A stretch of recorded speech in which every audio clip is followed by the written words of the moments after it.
Pep Guardiola, c'est l'homme qui a transformé Manchester City en machine à gagner. 6 Premier League, une Ligue des champions historique, des saisons à plus de 100 points, un football qui a changé toute la Premier League.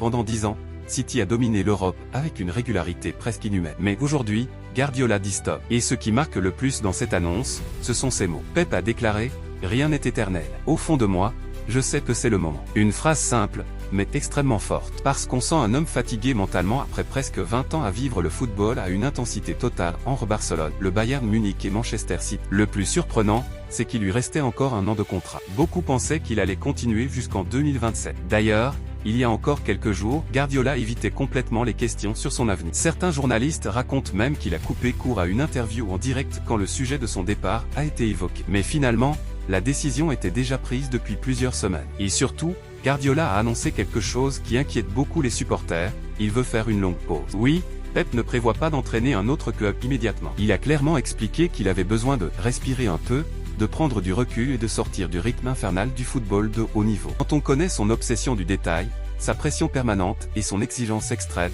cette décision paraît logique, mais elle reste énorme. Parce qu'il faut comprendre une chose, Guardiola ne vit pas le football normalement. Cet homme pense football du matin au soir. Chaque match, chaque entraînement, chaque déplacement devient une bataille mentale. Même certains supporters de City sur les réseaux disent que Pep semblait vider cette saison malgré les trophées remportés. Et honnêtement, quand tu passes 10 ans dans le même club avec autant de pression, soit tu te réinventes, soit tu exploses mentalement. Manchester City va maintenant devoir entrer dans l'après-Guardiola. Et ça, c'est probablement le plus gros défi de leur histoire récente. Car remplacer Pep, ce n'est pas juste trouver un bon entraîneur. C'est remplacer un système entier, une identité, une philosophie qui a dominé l'Angleterre pendant une décennie. Plusieurs noms circulent déjà, notamment Enzo Maresca, ancien adjoint de Guardiola.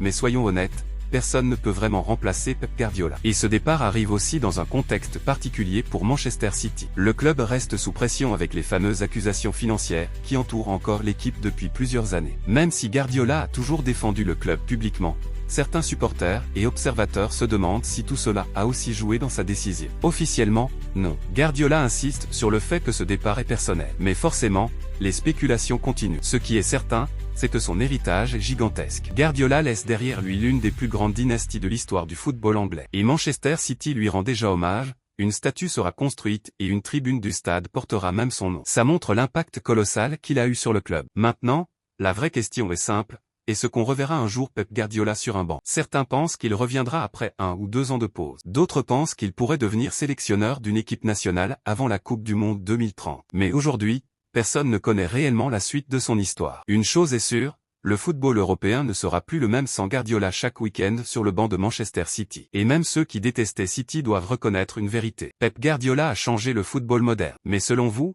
est-ce le bon moment pour partir? Est-ce que Manchester City pourra encore dominer sans lui? Et surtout, pensez-vous que Pep reviendra un jour entraîner un autre grand club? Dites-moi franchement ce que vous en pensez en commentaire.